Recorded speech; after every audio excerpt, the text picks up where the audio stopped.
For millions of people, sports are everything. They celebrate wins like personal victories and feel losses deeply. But there are people who watch all this from the outside. They don't cheer. They don't argue. They don't feel the emotional pull. Psychology shows this is not emptiness, it's difference. Sports fandom often becomes identity. A team turns into who I am. But people who don't obsess over sports usually don't attach their identity to external groups. Their sense of self is internal, not borrowed from colors, logos, or scores.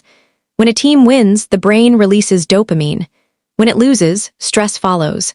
Some people choose not to ride this emotional roller coaster.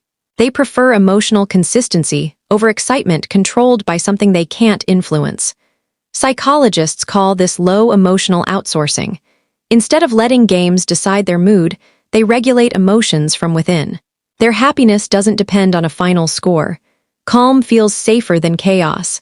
Sports also rely heavily on tribal thinking, us versus them, our team versus yours.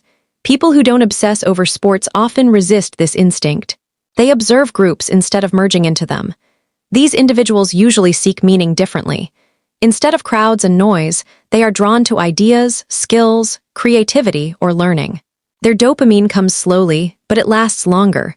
Because of this, they're often misunderstood, called boring, called cold, but psychology suggests they simply don't confuse stimulation with joy.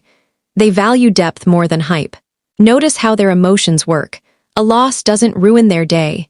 A win doesn't define their worth. Their nervous system prefers balance, not emotional extremes. Time also feels different to them.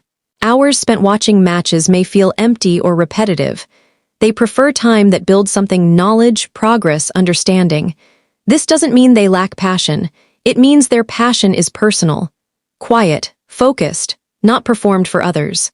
In a world driven by mass excitement, they stand slightly apart. Not above, not below, just separate by choice. So if you don't obsess over sports, nothing is wrong with you. Your brain simply finds meaning elsewhere.